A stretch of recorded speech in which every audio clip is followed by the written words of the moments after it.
Hola, ¿qué tal, chicas y chicos? Me da muchísimo gusto poder estar con ustedes el día de hoy.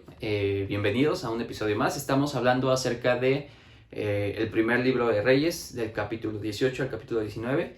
Estamos viendo la vida de Elías. Elías, este profeta tan importante y tan característico, en donde en el primer capítulo, en el capítulo 18, vemos cómo es que se relaciona, más bien se encuentra con Abdías. Abdías era quien se encargaba de administrar los bienes dentro del palacio de Acab, y la verdad es de que Abdías, me gusta mucho la actitud que él toma, porque Abdías era una persona que estaba del lado del Señor, ¿no? Bueno, no estaba tratando de matar a estos profetas de parte de Dios, que estaban enviados de parte de Dios. Al contrario, él era como, pues de alguna manera, como un segundo espía. Digo, no va a ser como un sobrenombre, porque Abdías empieza a resguardar a todos los profetas del Señor en una cueva, ¿no?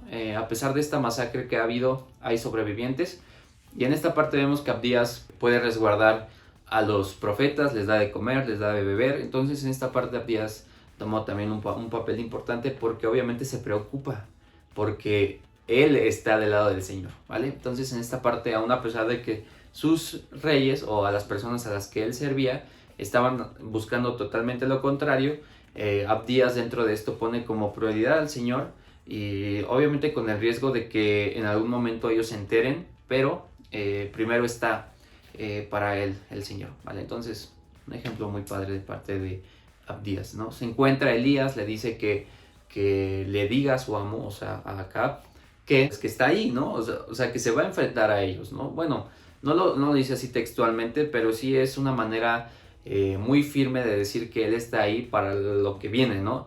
Y en este caso lo que viene es que puedan reunirse todos los profetas de Baal, su dios, al monte Carmelo.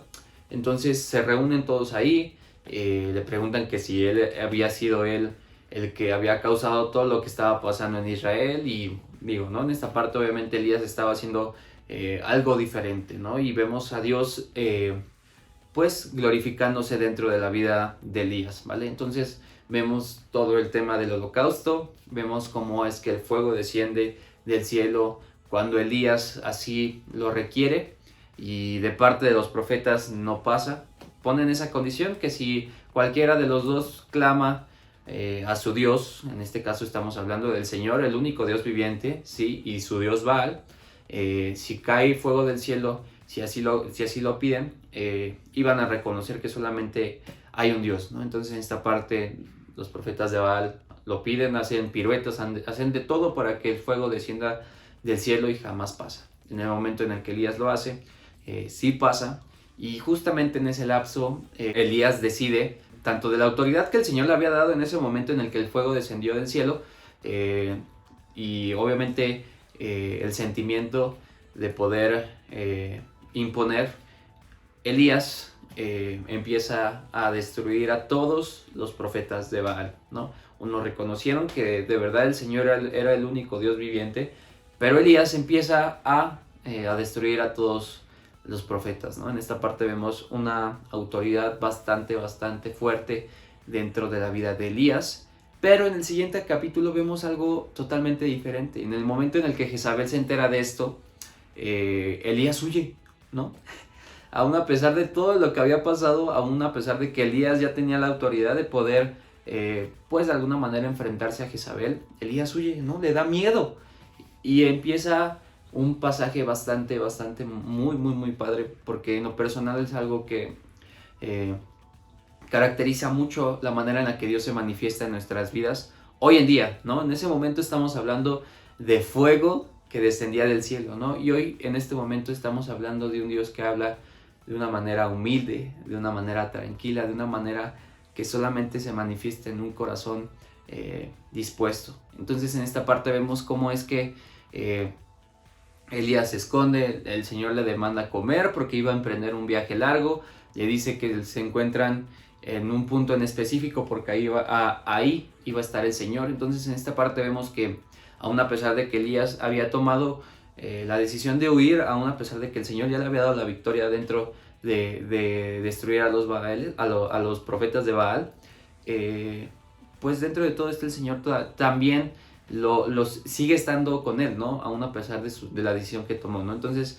en esta parte vemos cómo es que, se los voy a leer, dice, como heraldo del Señor vino un viento recio, tan violento que partió las montañas e hizo añicos las rocas.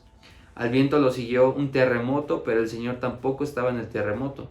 Tras el terremoto vino un fuego, pero el Señor tampoco estaba en el fuego. Y después del fuego vino un suave murmullo. Cuando Elías lo oyó, se cubrió el rostro con el manto y saliendo se puso a la entrada de la cueva. Les comento esto porque hay veces en las que nosotros estamos acostumbrados o tenemos la idea de que el Señor se va a manifestar de esa manera. No solamente el Señor se manifiesta en milagros, en cosas sobrenaturales dentro de nuestra vida, sí, y ya ha pasado, también hay tantos testimonios acerca de lo que el Señor ha hecho, que no se ve en ningún otro lado, ¿no? Sí de esta manera el Señor se manifiesta, pero también se manifiesta el Señor de una manera tranquila, de una manera en donde solamente nosotros podemos llegar a esa comunión, ¿no? Y me gusta mucho porque esto no solamente estamos hablando de que el Señor se manifiesta como así porque quiera, pues, como llamar la atención de esta manera, ¿no? Como en esos tiempos se hacía, ¿no? El Señor solamente sabe en qué momento es conveniente hacer esto y en qué momento no, en qué momento solamente es el tema de que el Señor se muestre en un momento de comunión, en un momento de oración, en un momento tan sublime, tan tranquilo dentro de nuestras vidas. Entonces, no esperemos que el Señor, en el momento en el que nosotros clamemos, descienda fuego del cielo, que pase algo sobrenatural. De verdad, esto es algo que hemos tenido, o en lo personal hay veces en las que hemos sentido que esta es la única manera en la que el Señor se va a manifestar. Y si no lo hace, hay veces en las que pensamos que el Señor no ha dado respuesta. Entonces, no pensemos esto. El Señor se manifiesta de cualquier forma, ¿no? Pero en esta parte estamos dejando a un lado todo el tema sobrenatural, todo el tema acerca de milagros, todo.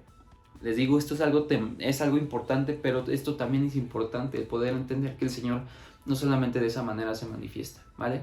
Y empezamos a catalogar al Señor como un Dios milagroso, como un Dios que hace cosas sobrenaturales, sí, pero no solamente estamos hablando de esto, sino también estamos hablando de algo más íntimo que el Señor quiere para nosotros, ¿vale? Entonces no empecemos a enfocarnos solamente en eso, sí, otra vez lo reitero, el Señor lo hace, pero cuando el Señor no responde de esa manera, no empecemos a nosotros quejarnos o empecemos a dudar de que el Señor realmente está en nuestras vidas. Sí está en nuestras vidas, pero se empieza a manifestar de una manera diferente, de pequeñas cosas.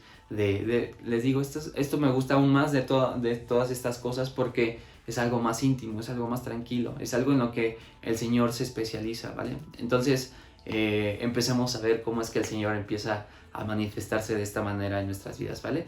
Cuídense mucho, espero que haya sido de muchísima bendición este pasaje, así como lo fue para mí. De verdad nos exhortamos todos a poder entrar en esta comunión con el Señor y empezar a darnos cuenta de lo que de verdad el Señor quiere para nuestras vidas, ¿vale? Cuídense mucho y que Dios los bendiga. Bye.